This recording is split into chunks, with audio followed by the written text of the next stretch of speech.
Target with Ramesh sir में स्वागत है। दैनिक रोजगार समाचार 12 सितंबर।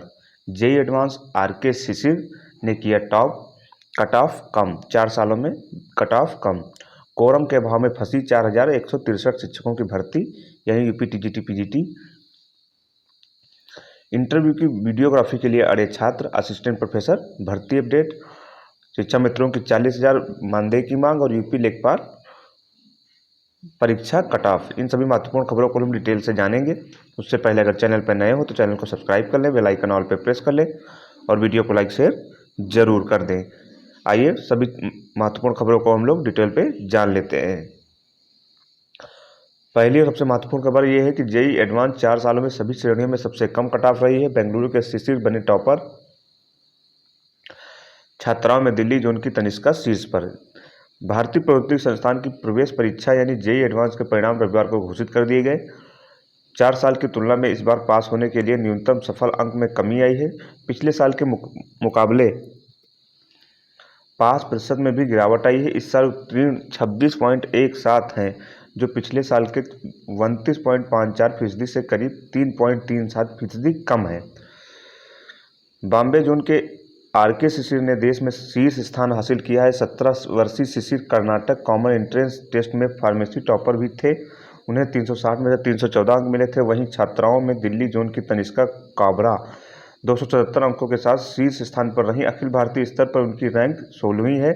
पोलू लक्ष्मी साई लोहित रेड्डी और दूसरे स्थान पर तथा थॉमस बिजू चीरम वेल्लिल तीसरे स्थान पर रहे। आईआईटी कानपुर जोन से कनिष्क शर्मा रैंक 38 और आईआईटी रुड़की जोन से मृणाल गर्ग रैंक 19 शीर्ष पर रहे। आईआईटी बॉम्बे द्वारा घोषित परिणाम में सामान्य वर्ग की कट ऑफ 15.28%, जो पिछले साल की 17.5% था। वहीं ओबीसी के लिए 13.89% और SC/ST के लिए 7.78% रही है, जबकि पिछले साल क्रमशः 15.75 और 8.75% था। ईडब्ल्यूएस वर्ग के लिए 13.89% रही। ये आप लोगों की 4 साल की कट ऑफ है। यहाँ पे देख लीजिए श्रेणी 2019, 2020, 2021 और 2022। सामान्य की 25 रही, 20 में 17.5 रही और 21 में 17.5 रही और 2022 में 15.28% रही। मतलब लगभग 4 सालों में 5% की गिरावट आई। ओबीसी की 22.5 रही, 15 और 20 में 15.75 रही और 21 में 15.75 रही और 22 में 13.89% रही। SC/ST की 12.5% रही, 2020 में 8.7% रही और 21 में 8.75% रही और इस साल 22 में 7.878% रही। आईआईटी में 16,598 सीटें हैं। काउंसलिंग आज शुरू होगी। सभी 23 आईआईटीओं में 16,598 सीटें हैं, इसके लिए 12 सितंबर से काउंसलिंग शुरू होगी। 40,712 सफल अभ्यर्थी काउंसलिंग में हिस्सा लेंगे। कुल सीटों में से 1567 सीटें छात्राओं की सुपर न्यूमेरी सीटें भी हैं। पिछले साल छात्राओं की सीटें 1534 थी। गणित भौतिकी ने घटाए अंक। जी है, ऐसे हुई अंकों की गणना। आईआईटी मुंबई के वरिष्ठ अधिकारी अनुसार कुल अंकों की गणना गणित भौतिक और रसायन में हासिल अंकों के योग के तौर पर की जाती है। परीक्षा पास करने के लिए कुल अंकों के साथ हर विषय में पास होना जरूरी है। 40,712 अभ्यर्थी उत्तीर्ण हुए हैं। परीक्षा में पहले और दूसरे पेपर के लिए 1,60,038 अभ्यर्थियों ने पंजीकरण कराया था। 1,55,534 अभ्यर्थी बैठे और 40,712 सफल हुए। इसमें 6,516 छात्राएं हैं और 296 विदेशी अभ्यर्थियों में से 145 अभ्यर्थियों ने परीक्षा उत्तीर्ण की। इन आईआईटीओं में इतनी सीटें हैं। आईआईटी बम्बई में 1360 सीटें, दिल्ली में 1209 सीटें और मद्रास में 1133 सीटें, खड़गपुर में 1869 सीटें और रुड़की में 1353 सीटें। बीटेक पहले वर्ष में दाखिले होने हैं। इन सीटों में छात्रों की सुपर न्यूमेरी सीटें भी शामिल हैं। दाखिले की पहली कट ऑफ 23 को। आईआईटी के अलावा 32 एनआईटी, 26 IIIT और 33 GFTI संस्थानों के लिए जोसा काउंसलिंग विंडो रविवार सुबह शाम खुल जाएगी। 23 सितंबर को पहले चरण की कट ऑफ जारी हो जाएगी। तो ये पूरी डिटेल रही जेई एडवांस के लिए और पूरी जानकारी रही। आप लोग जिन को एडमिशन लेना है वो उनकी कट ऑफ शुरू हो गई। अगली महत्वपूर्ण सूचना है वो शिक्षक भर्ती को लेकर के। कोरम के अभाव में फंस गई शिक्षकों के 4163 पदों की भर्ती। चयन बोर्ड में 5 माह के सदस्यों के सभी 10 पद यूपी टीजीटी के 10 पद बैठक में परीक्षा तिथि पर लगेगी मोहर। उत्तर प्रदेश माध्यमिक शिक्षा सेवा चयन बोर्ड के सदस्यों के सभी 10 पद 5 माह से खाली पड़े हैं और कोरम के अभाव में सहायक अध्यापक टीजीटी और प्रवक्ता यानी पीजीटी के 4163 पदों पर भर्ती फंसी हुई है। भर्ती के लिए आवेदन करने वाले 14 लाख अभ्यर्थियों की परीक्षा तिथि घोषित करने का इंतजार है। उत्तर प्रदेश माध्यमिक शिक्षा सेवा चयन बोर्ड के अध्यक्ष और 10 सदस्य होते हैं। अध्यक्ष का कार्यकाल 5 वर्ष होता है और सदस्यों का कार्यकाल 2 वर्ष होता है। 8 अप्रैल 2022 में पहले बोर्ड में केवल 5 सदस्य थे। 8 अप्रैल को 5 सदस्यों का कार्यकाल एक साथ पूरा हो गया। बोर्ड में अब कोई सदस्य नहीं है और इसी वजह से टीजीटी पीजीटी 2022 की भर्ती प्रक्रिया आगे नहीं बढ़ पा रही है। टीजीटी पीजीटी 2022 की आवेदन प्रक्रिया मार्च से शुरू हुई थी। आवेदन की तिथि इस कई बार बढ़ी और 16 जून तक आवेदन लिए गए। शिक्षक भर्ती के लिए तकरीबन 14 लाख अभ्यर्थियों ने आवेदन किए हैं। टीजीटी के लिए 3313 पदों के लिए तकरीबन 8 लाख अभ्यर्थी और पीजीटी के लिए 850 पदों के लिए 4.5 लाख अभ्यर्थियों ने आवेदन किए हैं। बोर्ड के वर्तमान अध्यक्ष का कार्यकाल 8 अप्रैल 2023 को पूरा हो गया, लेकिन बोर्ड में कोई भी सदस्य न होने के कारण कोरम का अभाव बना हुआ है। इसी वजह से बोर्ड की बैठक नहीं हो पा रही है। परीक्षा तिथि तभी घोषित हो सकेगी जब बोर्ड की बैठक में निर्णय लिया जा सकेगा। ऐसे में 14 लाख अभ्यर्थियों के नए सदस्यों की नियुक्ति प्रक्रिया पूरी होने तक परीक्षा तिथि का इंतजार करना होगा।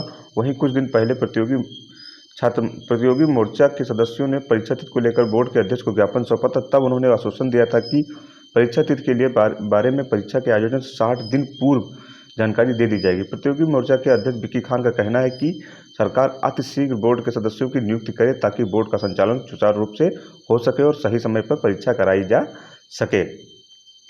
तो ये आप समझ लीजिए 8 लाख अभ्यर्थियों और पीजीटी के 850 पदों पर इतने लगभग पूरे 14 लाख अभ्यर्थी हैं। एक माह में मिल सकते हैं नए सदस्य। चयन बोर्ड को 1 माह के भीतर नए सदस्य मिल सकते हैं। सदस्यों के 2 पद अपर शिक्षा निदेशक स्तर के अधिकारियों के लिए आरक्षित होते हैं, जबकि 8 पदों के लिए एडेड माध्यमिक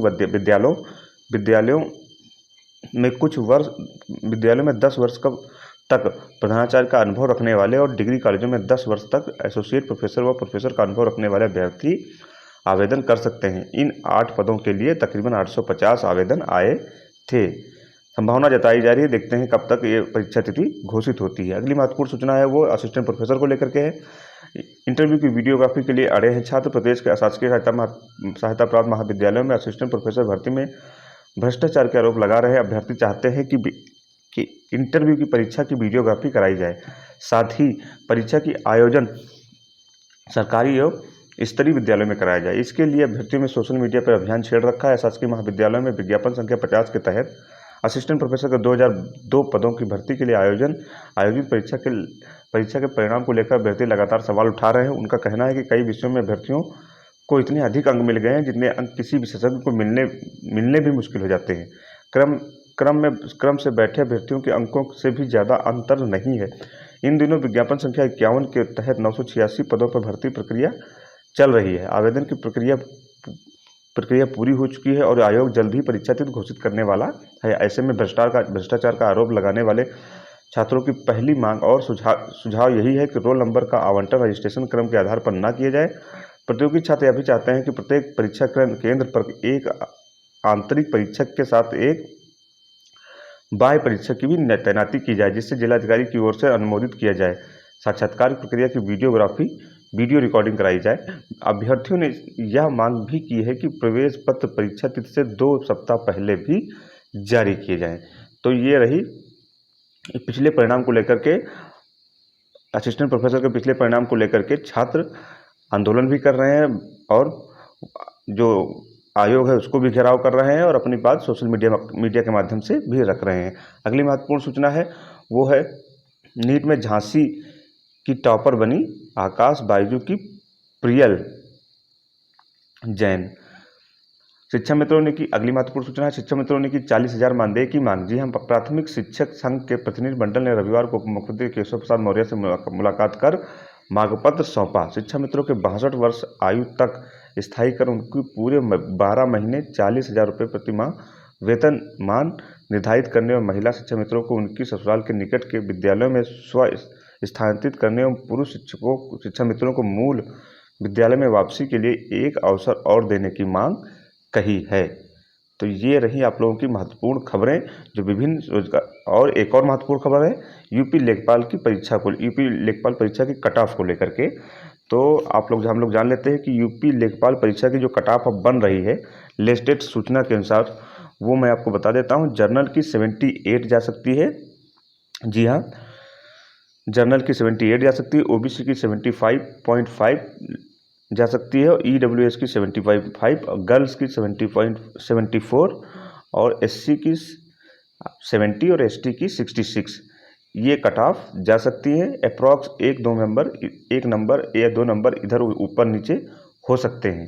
ये अप्रॉक्स कट ऑफ है, तो आप लोग इसको जान लें। ये यूपी लेखपाल की लगभग ऐसी इतनी ही कट ऑफ जाने वाली है जो अभी तक की लेटेस्ट सूचनाएं मिल पा रही हैं। तो ये रही विभिन्न महत्वपूर्ण खबरें जो विभिन्न रोजगार समाचार पत्रों पर शायी हुई और विद्यार्थियों के लिए आवश्यक हैं जो सरकारी नौकरी की तैयारी करते हैं। तो इस चैनल के माध्यम से विभिन्न सरकारी नौकरियों की पल पल की अपडेट आपको इस चैनल के माध्यम की जाती है। पूरा वीडियो देखने के लिए धन्यवाद। चैनल पर नए हो तो एक बार फिर से मैं आग्रह करूँगा, चैनल को जरूर सब्सक्राइब कर लें। धन्यवाद।